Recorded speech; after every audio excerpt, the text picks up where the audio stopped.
ये कैसरगंज से लोकसभा प्रत्याशी हैं। आइए उनसे बात करते हैं कि वो किस मुद्दों पर पब्लिक के बीच में जाएंगी। आपका पब्लिक पोस्ट लाइव में स्वागत है। आप किन मुद्दों को लेकर जनता के बीच जाएंगी कि मैं क्या करूंगी अगर जीत जाऊंगी तो?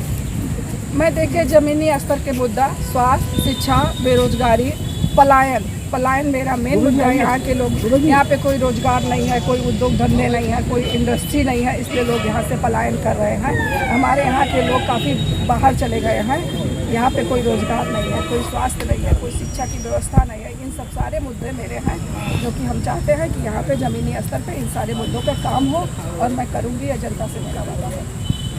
आपका कहना है शिक्षा, बेरोजगारी, ये सब बहुत मुद्दे अभी हैं, लेकिन 10 साल से मेरे ख्याल से ब्रजभूषण जी वहाँ के सांसद रहे हैं। आपका कहना है कि वहाँ पे कोई कुछ नहीं हुआ है। अब कोई भी सांसद रहा, इससे हमें क्या करना है, लेकिन हाँ काम नहीं हुआ है। जब ऊपर से भी तो फंड मिलना चाहिए, उनको लेना चाहिए, उनको देना चाहिए, लोगों का काम होना चाहिए। काम नहीं हुआ है। राम मंदिर का मुद्दा क्या चुनाव में रहेगा? क्या उस पर जनता वोट डालेगी? अब ये तो जनता के ऊपर है ना। राम मंदिर को किसी ने पेटेंट नहीं कराया है। हम बार बार ये बात कह रहे हैं, राम मंदिर पेटेंट नहीं है। राम मंदिर में क्योंकि भाजपा सरकार ने यहाँ के जनता के साथ बहुत नाइंसाफी किया है। देखिए, विश्वविद्यालय दिया गया, फिर उसके बाद यहाँ की जनता से छीन लिया गया, तो इससे बड़ी शर्मनाक बात कोई हो नहीं सकती है भाजपा के लिए। और भाजपा के अंधभक्तों को मैं कहना चाहता हूँ, खुली चुनौती देना चाहता हूँ कि वो मुद्दों पे बात करें। भाई, आपने क्या विकास किया जनपद गोंडा में? आप उस पर बात करिए भाई, विकास पे बात करिए। यहाँ पे बैठने की समुचित व्यवस्था नहीं है। गांधी पार्क है, सोचिए, गांधी पार्क, मेरे नाम गांधी जी के उस पर पड़ा हुआ है। इसका विकास तो कर देते भाई। यहाँ का विकास जब नहीं कर पाए तो यह क्या करेंगे बताइए? आके अमित शाह जी कहे हैं और आप बचे रहिएगा। आप पत्रकार हैं ना, आप बचे रहिएगा, नहीं तो आपके भाजपा के गुंडे आपकी तोड़ाई करेंगे कस के। क्योंकि अभी आप रायबरेली में देखिए, अमित शाह जी की वो थी, रैली थी, वहां पे पॉलिटिक्स के पत्रकार को जिस तरीके से मारा गया, सोचिए इससे बड़ी शर्मनाक बात क्या हो सकती है? भाई, कानून व्यवस्था किसके हाथ में है? अमित शाह जी के हाथ में है?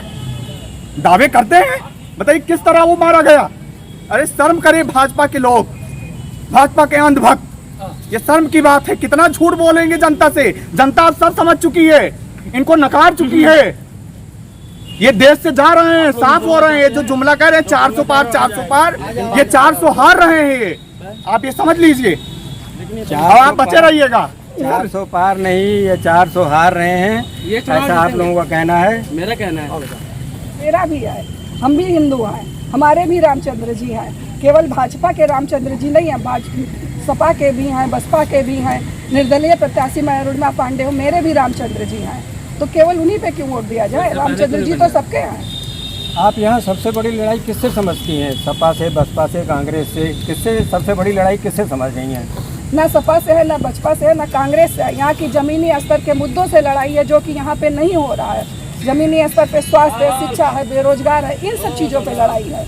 आदमी से क्या लड़ना? अरे मुद्दों पे लड़ो। जनता मुद्दों पे वोट देती है। कैसरगंज लोकसभा सीट आखिरी क्षणों तक उसका टिकट मिलना न मिलना बहुत चर्चा में रहा, देश नहीं विदेश तक जी। इसका क्या कारण रहा? इसका मोदी जी से पूछिए, आप मोदी जी ही बता पाएंगे, क्योंकि टिकट उन्होंने ही दिया है। आपकी पहुँच है मोदी जी तक, तो आप पूछ लीजिए, मोदी जी बताएंगे आपको। अब मोदी जी ने क्या सोचा, क्यों दिया, अब वो मोदी जी जाने। ब्रजभूषण जी का टिकट कटना ये सही है या गलत? इस पे हमें कोई कमेंट नहीं करना, मोदी जी बताएंगे ये चीज़, और जनता बताएगी जब समय आएगा। ये लोग बहुत पुराने, आपने अभी भी एक हमारे भाई ने कहा है कि ये दो खानदानी इन 2 सीटों पर उनका वर्चस्व रहा है जी। इनसे आप कैसे फेस करेंगे? इस चीज़ को कैसे फेस करेंगी? इन लोग का वर्चस्व रहा। अभी तक जनता पता नहीं क्या समझ के वोट दी है, लेकिन अब ज़मीनी स्तर पे जब हम सबके पास जा रहे हैं, सबसे मिल रहे हैं, तो सब लोग यही कह रहे हैं कि राजघराने से हमें कोई मतलब नहीं है, राजघराना हमें कुछ देता नहीं है, खाली इलेक्शन के टाइम पे कुछ पैसे मिल जाते हैं। इसी वजह से जनता बेवकूफ़ी में दे देती थी, लेकिन अब जनता समझ रही है कि कौन हमारा काम करेगा, कौन हमारा विकास करेगा, कौन हमारा आगे का उद्धार करेगा। जनता अब उसको वोट देगी। सरकारी कार्रवाई केवल कागज़ों पे है, ज़मीनी स्तर पे कोई कार्रवाई नहीं है। कागज़ में आप देख लीजिए तो स्वास्थ्य भी सही है, हॉस्पिटल भी सही है, पानी भी लगा है, रोजगार भी बहुत ज़्यादा है, कोई दिक्कत नहीं, पेंशन वृद्धा पेंशन भी मिल रहा है। लेकिन आप जाइए जनता से मिलिए ना, जनता आपको बताएगी कि वहाँ पे क्या है। मैं जनता से मिल रही हूँ, जनता कह रही है कुछ भी नहीं है, सब कागजी कार्रवाई है, ना बच्चों की लाइब्रेरी है, पढ़ने की व्यवस्था कुछ भी नहीं है यहाँ पे। तो आज की राजनीति आप कह रहे हैं कि मैं बदलने आई हूँ, आज की राजनीति को आप बदलने का मादा रखती हैं, आपका ये कहना है? बिल्कुल, जो अभी तक था वो भी बदल सकता था, और मैं आगे आऊँगी, काम करूँगी, गर्मी में पसीना बहाऊँगी तो बदल सकती हूँ। अगर मैं एसी में बैठी रहूँ तो मैं क्या बदलूँगी? कुछ नहीं बदल सकती, मैं भी नहीं बदल सकती। अगर काम करेगा आदमी, आपके घर में दाल चावल सब्जी रोटी सब रखा, आप नहीं बनाएंगे या काम वाली कोई नहीं रखेंगे बनाने के लिए, तो आपको कैसे मिलेगा? आपको काम करना पड़ेगा, आपको समाज में आना पड़ेगा, तब आपका काम होगा। हम चल के आए तब तो यहाँ इंटरव्यू दे रहे हैं, हम अपने घर में एसी कूलर में बैठे होते तो हम आपसे क्या बात करते हैं? कैसरगंज लोकसभा को ही आपने क्यों चुना? इसके पीछे कोई खास कारण? मेरा ससुराल है गोंडा में, हम यहाँ के रहने वाले हैं, तो इसलिए हमने गोंडा और कैसरगंज आसपास में आए। गोंडा कैसरगंज दोनों सीट मैंने इसलिए चुना कि दोनों आसपास है, दोनों की जनता से हम मिल सकते हैं। अगर एक यहाँ एक दिल्ली ले लेते या कहीं और ले लेते तो हम वहाँ पहुँचने में दिक्कत होती। हम एक क्षेत्र में लिखते हैं, दूसरा क्षेत्र मेरा सटा हुआ, हम दोनों से मिल लेते हैं, दोनों जनताओं से। आप किस मुद्दे पर वोट देंगी? आप तो यंग पर्सन हैं। मैं यंग पर्सन, मैं ये बताना चाहूँगी कि इस दौरान हम लोगों ने कई सारे क्षेत्रों में भ्रमण किया, तो वहाँ पे जो जनता का रिव्यूज़ रहा कि वहाँ ये लोग कह रहे थे कि आज तक कोई प्रत्याशी यहाँ पर आया ही नहीं, बल्कि 10 साल से सरकार है। आप खुद सोचिए कि कोई प्रत्याशी यहाँ पर आया ही नहीं।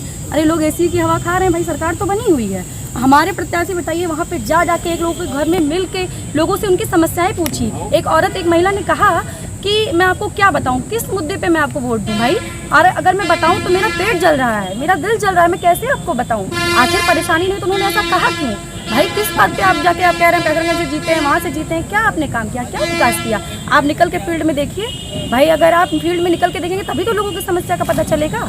और बात यहाँ पे रही शिक्षा की, तो शिक्षा का जैसे बताया गया कि भाई बेरोजगारी है, आप लाइब्रेरी जाके चले जाइए, वहाँ पर भाई बच्चों की सीटें ही कम रहती हैं, बच्चे पूरे फुल ही नहीं हो पा रहे, लाइब्रेरी की इतनी अव्यवस्था क्यों है? आप बताइए।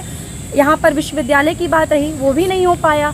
ऐसे कई सारे मुद्दे रहे जिनको मैं चाहती हूँ कि उनमें बदलाव आए, और इसीलिए मैं अपने प्रत्याशी श्री योरमा पांडे जी को ये विजयी बनाना चाहती हूँ, और जनता से अपील करना चाहती हूँ कि वो एक समझदारी से उनको वोट करें और इनको भारी मतों से विजयी बनाएं।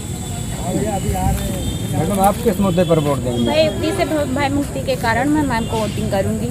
तो योगी जी तो कह रहे हैं कि मैं देखता हूँ हर शहर में 12 बजे तक लड़कियाँ स्कूटी पे घूमती हैं, तो ये तो भयमुक्त वातावरण कहा जाएगा, योगी जी का बोलना है। अब तो योगी जी ये जाने, हमें तो ऐसा कुछ नहीं लगता है।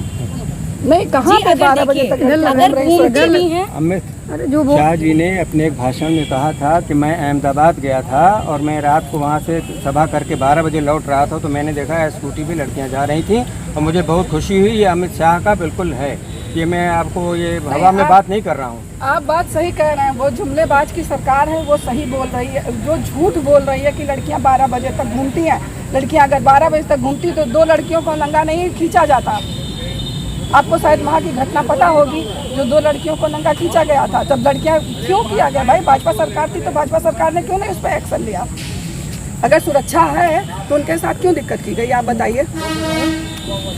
योगी जी का देखिए जबरदस्त विरोध हो रहा है। मैडम, आप किस मुद्दे पर वोट देंगे? हम भी सुरक्षा के ही दृष्टि पे वोट देंगे और बेरोजगारी के उस पर वोट देंगे कि मेरा ही बेटा है जो एग्ज़ाम देने गया, बहुत ही मेहनत करके एग्ज़ाम दिया और उसके बाद उस एग्ज़ाम को खारिज कर दिया गया। तो इस तरह से वो बच्चे की हमारी मेहनत तो बर्बाद हो गई ना, पेपर लीक कर दिया गया, तो बच्चे की तो अपनी मेहनत भविष्य खराब हो गया। अब वो पेपर निकलेगा, फिर वो तैयारी करेगा, फिर एग्ज़ाम देगा। तो इस तरह से इन सब चीज़ों से हम बहुत परेशान हैं।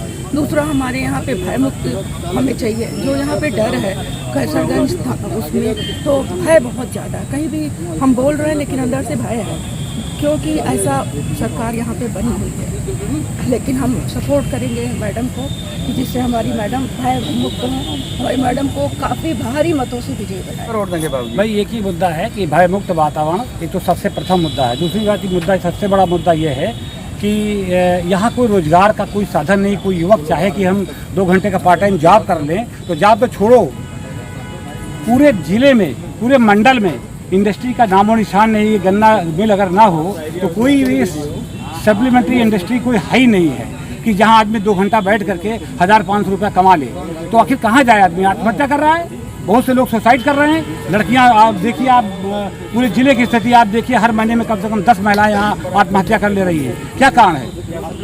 आदमी तो कहे दाएं बाएं निकल जाता है मान लीजिए, लेकिन महिलाओं को जकड़ दिया गया है और वे जैसे जंजीर में बांध करके किया जाता है, उस तरह से हर स्थिति बनी हुई है और उनकी बहुत बुरी स्थिति है। और वो आप ये देखिए कि हमने देखा इस जिले का मैंने अध्ययन किया है कि हर महीने कम से कम 10 आत्महत्याएं होती हैं, या तो कुछ को मार दी जाती हैं और कुछ आत्महत्याएं कर लेती हैं। तो मेरा मतलब ये है कि उनका यही कारण है कि आर्थिक रूप से पिछड़ापन है, संबंधता है नहीं, कोई अर्थ का कोई मतलब नहीं हो पा रहा है। तो ऐसी स्थिति में उनके जो आर्थिक उन्नयन के लिए हम लोग इसकी गहराई से अध्ययन कर रहे हैं। कई जिलों में, पूरे प्रदेश में, पूरे जिले मतलब देश के कई जिलों में जाएंगे, गहराई से अध्ययन करेंगे कि उन जिलों की महिलाओं ने कैसे उन्नत किया है और कैसे उनका आर्थिक उन्नति हो रही है। अदर कंट्री में भी हम लोग जाएंगे, देखेंगे और इसके बाद में हम उसको धरातल पर लाएंगे और इस जिले को जरूर से जरूर हम इसमें आर्थिक उन्नयन कराएंगे और इस जिले का विकास होकर रहेगा।